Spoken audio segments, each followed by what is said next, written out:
Hello fellow Hunters of the Blue, and welcome to my channel, and also welcome to another episode of Zero Skill, a series of videos where I show you the quickest and easiest method of painting your armies and getting amazing results.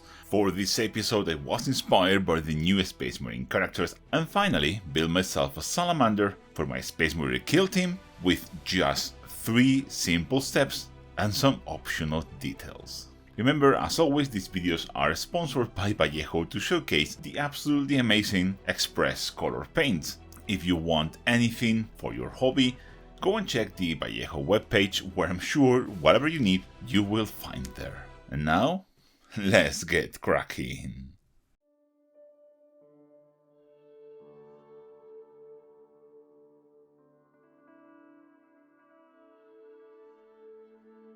As you can see, we're starting from a base coat of pure white spray, and the first step is going to be to do a layer of Dreadnought yellow. Starting a vivid green with yellow is a really good idea, as it gives us a nice bright base coat for a nice vibrant final result.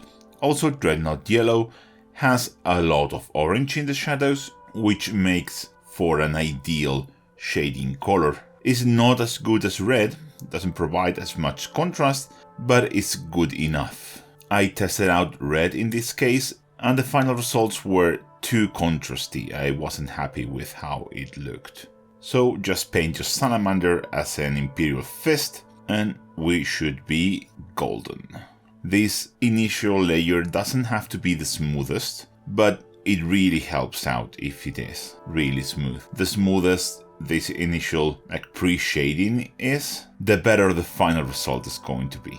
Good thing about Express is that they are probably the smoothest paints over flat surfaces, as demonstrated in my latest contrast paints tier video, so this should be pretty easy to do. With the yellow now dry, I'm going to apply a single dry brush using Dawn Yellow. I use satin paints for my dry brushing because Express works way better over satin finishes than over matte, and I want the best result possible. The idea for this is just to pick up the edges, nothing more. I want a very subtle highlight.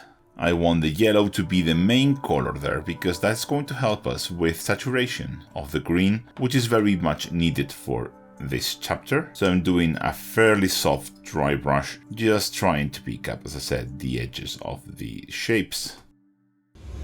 With the dry brush now done, and again, a very subtle finish. You can do white if you want, it will give more contrast, but you will lose saturation on the highlights, and I think for this color scheme in particular, it's just better this way. But you do you. At the end of the day, they are your Salamanders, not mine. And now we're going to do the final Express layer. This will be a mix of 2 parts Orc Skin and 1 part Monastic Green. Hopefully with the yellow undercoat, this will give us the perfect Salamander color, which is quite difficult to achieve using this type of paint. The key here is, as always, going section by section very slowly and cleaning up any excess that is where you don't want it. If you want a more desaturated look, instead of doing yellow, you can do red. Something like Velvet Red could be ideal for this. There you go, look at that. That is great green. Super happy with that. Off camera, I took the liberty to base coat all of the other areas that are not the green armor in mostly just 1 base coat, and in the case of the metallics, it's a base coat on a wash. Of course, the black has more work, and it's been done using my Zero Skill black video, so go check it out after this video finishes.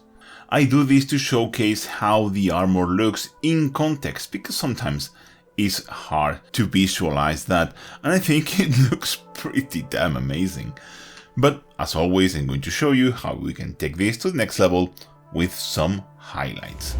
And for the first highlight, what I'm going to do is use a Scorpy Green. Scorpy Green is the perfect color to highlight Salamanders. I'm just going to use this to, re-strengthen some of the edges, like there, just to make sure I have a clean, bright edge. But I'm also going to use this as a volumetric highlight in the rounded up details, like here, For that, you just have to thin it down into a heavy glaze consistency. Of course, this is a little bit more challenging than just doing an edge highlight, but I think it's worth it to give some extra special treatment to your characters. As always, I'm just going to do this in the front of the model.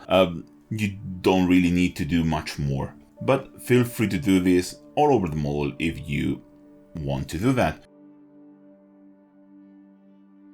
I think if you just want to do one highlight, just Scorpion Green will be enough to get you to a really good tabletop result. You can clearly see that with just one highlight, the model looks much better, just crisper, more defined. And I think one highlight is very doable for an army. And now for the second highlight, I'm going to do a 1-to-1 mix of Scorpion Green and Moon Yellow.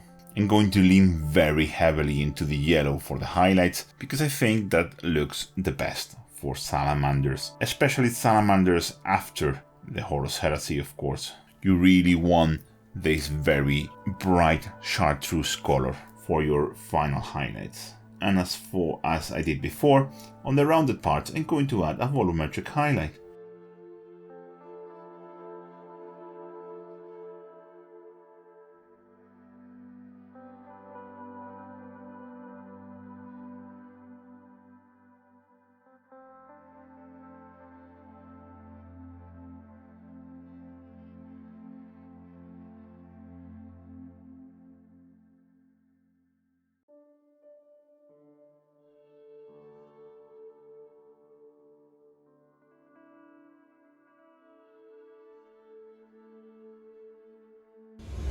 And finally, just because, I wouldn't be happy if I didn't push it to the absolute limit, I'm going to do a final highlight of a 1-to-1 mix of Moon Yellow and Toxic Yellow. Toxic Yellow has turned to be one of my absolute favorite overall highlight colors. It's just slightly more saturated than Iced Yellow, and honestly, for me, maybe even better. And with this super bright mix, I'm just going to put it in corners and in the most exposed edges. So for example, top of the knee pad, on the head, stuff like that. And with this extreme highlight, less is most definitely more.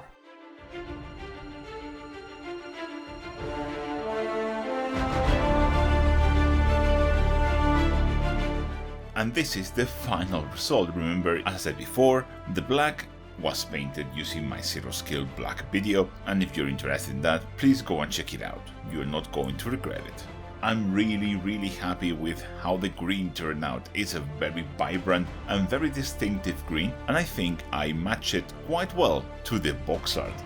Thank you very much for watching, and thank you to all of my lovely patrons that made these videos possible, especially through the hard times during the move to the new space. Thank you from the bottom of my heart. I wouldn't be able to do this without you. With that being said, thank you very much for watching, and I'll catch you in the next one.